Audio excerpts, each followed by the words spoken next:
The dawn of the Black Land, a 5,000-year journey to the first pyramids. The first light did not break over desert sands, but over dew-kissed grasslands. You stir, not in a bed, but on the packed earth of a shallow rock shelter, your bones aching from a night spent on a thin hide. The air is cool and carries the scent of last night's hearth and the rich, wild aroma of the savannah. You are in North Africa, 19,000 years ago, in a place that will one day be called Southern Egypt, but which now is a world unrecognizable. This is not yet the Egypt of legend. There are no stone giants casting shadows on the sand, no riverine cities, no god-kings. There is only the land, the sky, and the herd. You are one of a small, tight-knit band of perhaps 20 souls, a nomadic hunter in a surprisingly green and wet landscape. Your survival is a calculus written in the language of nature. The freshness of spore, the direction of the wind, the distant lowing of your quarry, the aurochs. These are not ordinary cattle. They are formidable beasts, standing nearly 2 meters at the shoulder, crowned with sweeping, deadly horns. They are your life. Their meat is your sustenance, their hides your shelter, their bones and sinews your tools. A successful hunt means life for another week. Failure means hunger, weakness, and the ever-present specter of predators that share this abundant land. As the pre-dawn gray gives way to gold, your group moves with a silent, practiced efficiency. There are no goodbyes, no breakfast. You slip from the cave's mouth, your eyes already scanning the soft earth. A senior hunter points, a confusion of deep cleaved hoofprints, fresh and headed east towards the watering hole. The stalk begins. It is a test of endurance and skill that lasts hours, a slow, agonizing dance of concealment and patience. You use gullies and brush, communicating with hand signals older than language itself. Your weapons are simple but lethal extensions of your will. Sharpened wooden spears, cleverly balanced throwing sticks. There is no margin for error. As the noonday sun is a weight on your shoulders, thirst is a constant companion. Water is carried in treated animal bladders and rationed with care. Finally, the moment comes. The herd is nervous, but one young bull is isolated. A coordinated rush, a flurry of spears, and the great beast falls. The work is not done. Now comes the careful, reverent butchering. Using razor-sharp chert tools, you separate meat, organ, hide, and bone. Nothing is wasted. The spirit of the beast is thanked. That night, back at the shelter, with bellies full of roasted meat supplemented by gathered tubers and berries, a different magic unfolds. An elder, his face etched by countless seasons, takes a hard stone and approaches the smooth cave wall. By the flickering firelight, he begins to chip, to scrape. Slowly, the powerful, curved outline of an aurochs emerges from the stone at Kurta. This is not merely decoration. It is deeper, an act of sympathetic magic, a ritual of reciprocity. By honoring the essence of the beast, by capturing its spirit on the wall, the hunters believe they ensure its return, maintaining the sacred covenant between humankind and the natural world. These petroglyphs, some of the oldest art in all of Africa, are the first prayers of Egypt. The great drying, a river becomes a god. But the covenant is shifting. The change is imperceptible across a single lifetime, but over millennia it remakes the world. A slight wobble in the Earth's axis, a natural shift in climate patterns, begins to strangle the rains. Century by century, the savannah retreats. The seasonal lakes shrink, the grasslands turn to scrub, and the scrub surrenders to the relentless advance of the desert. Your people are no longer trackers of beasts. They have become children of the river, mastering its rhythms. They learn to predict the flood by the heliacal rising of the star Sopdet, Sirius. They develop simple irrigation, channeling the life-giving water to small plots. Farming becomes not just possible, but prolific. They cultivate emmer wheat and barley and domesticate animals.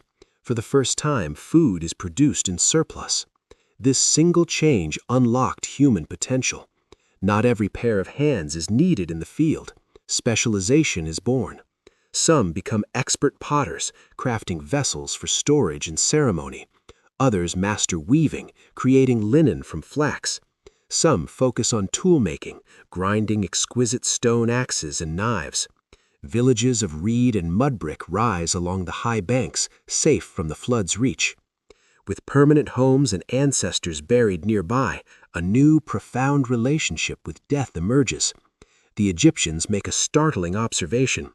A body interred in the shallow, hot, anhydrous sand of the desert's edge does not decompose in the familiar, horrific way. The sand desiccates the flesh, preserving skin, hair, and features. A natural mummification occurs. This is not seen as a grotesque accident, but as a miraculous revelation.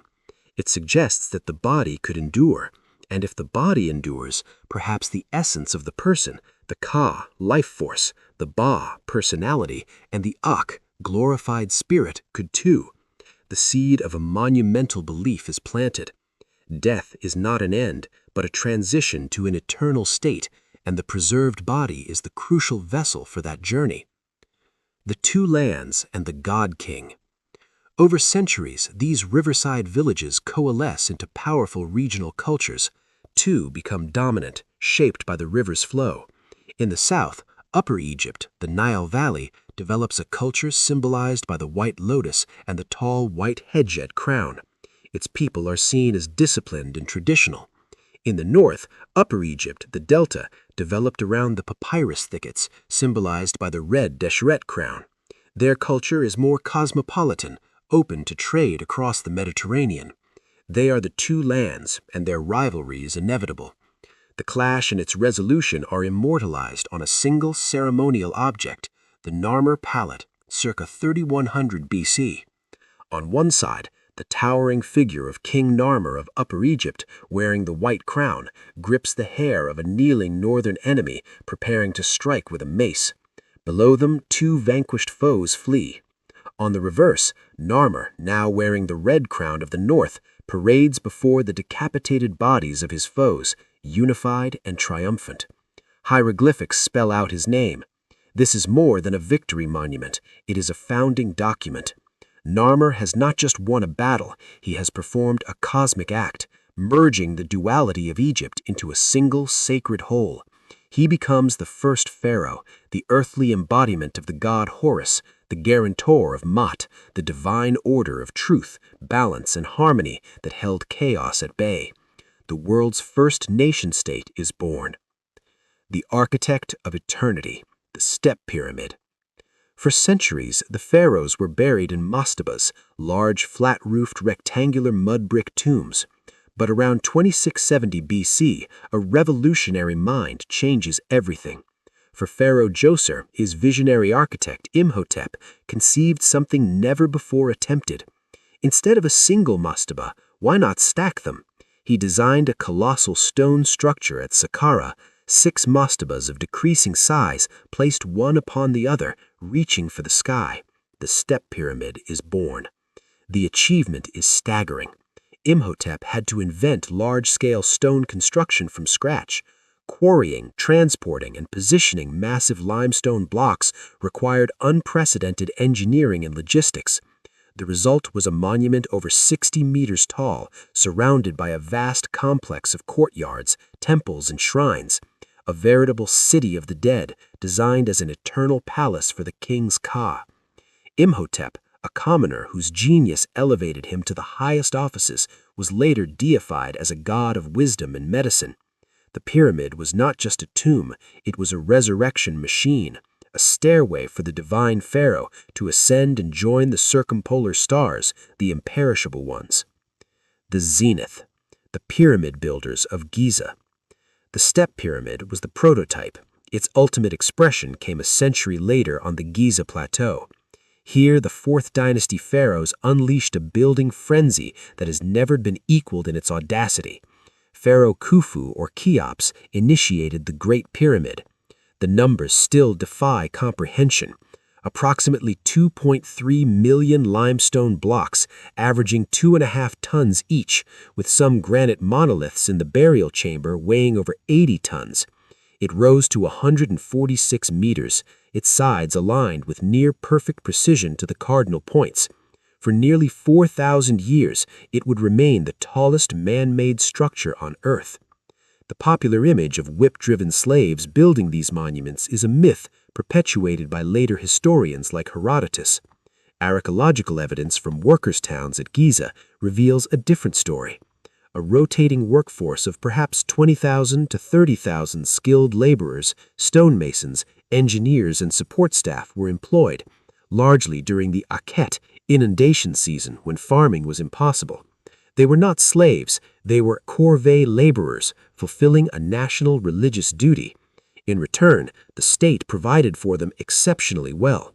The lost city of the pyramid builders has revealed bakeries capable of producing thousands of loaves daily, breweries for beer, a staple nutritional drink, and evidence of a diet rich in beef.